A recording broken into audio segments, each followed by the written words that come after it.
Hello friends, welcome to C++ tutorial series. Dear friends, आज के इस लेक्चर में हम बात करेंगे डू वाइल लूप के बारे में और साथ ही साथ एक एग्जांपल बनाकर समझेंगे ताकि C++ प्रोग्रामिंग के इनसाइट आप डू वाइल लूप का यूज़ बेटर तरीके से कर पाएँ। तो चलिए स्टार्ट करते हैं।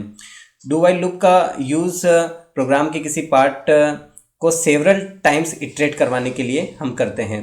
ध्यान ये देना है कि इसमें नंबर ऑफ इटरेशन जो होते हैं वो फिक्स नहीं होते हैं और ये एटलीस्ट वन टाइम चलता ही चलता है। ऐसा इसलिए क्योंकि जो डू वाइल लूप है उसमें कंडीशन सबसे बाद में चेक होती है। आगे बढ़ते हैं और इसके सिंटेक्स को समझने की कोशिश करते हैं। यहाँ पर आप डू वाइल लूप का सिंटेक्स देख सकते हैं। सबसे पहले हम डू कीवर्ड यूज़ करते हैं, उसके बाद डेफिनेशन के अंदर हम उस स्टेटमेंट को लिखते हैं जिसे हमें एग्जीक्यूट करवाना है। फिर हम वाइल कीवर्ड यूज़ करते हैं और कंडीशन बनाते हैं। फ्लो चार्ट के बेसिस पे डू वाइल लूप का फ्लो समझने की कोशिश करते हैं। डू वाइल लूप जब स्टार्ट होता है तो सबसे पहले इसका जो बॉडी पार्ट होता है वो एग्जीक्यूट होता है और उसमें जो भी स्टेटमेंट हम लिखते हैं वो एग्जीक्यूट हो जाते हैं। फिर कंडीशन पे पहुंचता है। कंडीशन अगर ट्रू होती है तो फिर वापस बॉडी पार्ट के अंदर आ जाता है और जितने भी स्टेटमेंट होते हैं वो सारे एग्जीक्यूट हो जाते हैं और फिर कंडीशन पे पहुँचता है।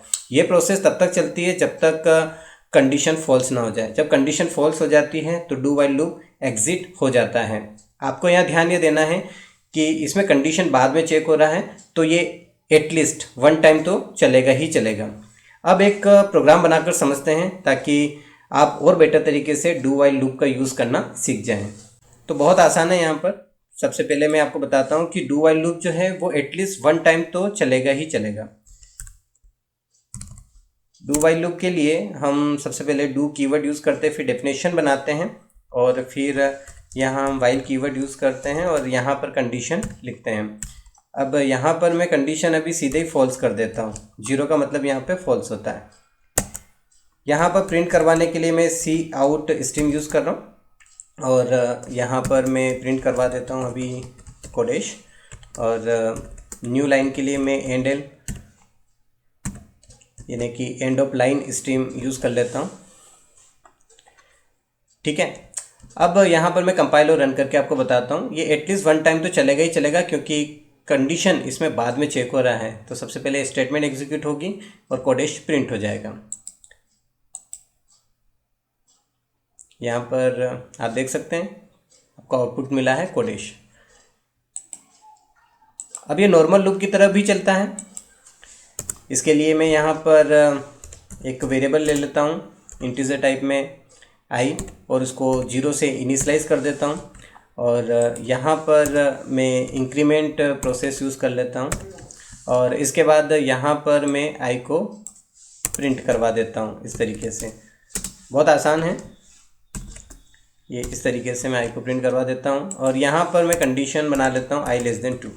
चलिए अब डू वाइल लूप के फ्लो को समझने की कोशिश करते हैं। यहाँ पर आई में क्या है 0 अंदर आएगा और इंक्रीमेंट प्रोसेस है तो 0 से बढ़ के क्या हो जाएगा 1 हो जाएगा। क्या प्रिंट होगा आई कोलन स्पेस और आई की वैल्यू आई में अभी 1 है तो क्या प्रिंट होगा 1 यानी कि आई कोलन स्पेस और 1। अब आप देख सकते हैं यहाँ पर क्या दिख रहा है आपको एंड ऑफ लाइन। तो कर्सर नेक्स्ट लाइन पे आ जाएगा। अब यहाँ कंडीशन चेक करेगा क्या 1 लेस होता है 2 से तो कंडीशन ट्रू है, 1 लेस होता है 2 से। अब ये आ जाएगा वापस बॉडी पार्ट के अंदर यहाँ पर और यहाँ पर आई बढ़ जाएगा 1 से क्या हो जाएगा 2 हो जाएगा, 2 हो जाएगा और यहाँ पर आकर प्रिंट होगा यानी कि आई कोलन स्पेस और 2 प्रिंट होगा। यहाँ पर इस तरीके से आई कोलन स्पेस और 2 और फिर यहाँ पर आप देख सकते हैं एंड ऑफ लाइन है तो कर्सर नेक्स्ट लाइन पे। अब कंडीशन चेक होगी क्या 2 से लेस होता है, 2 से लेस नहीं होता है, कंडीशन फॉल्स हो जाएगी। तो फाइनली हमारा आउटपुट जो हमें मिलेगा वो क्या मिलेगा ये आई कोलन स्पेस 1 आई कोलन स्पेस 2। चलिए कंपाइल और रन करके आपको बताते हैं।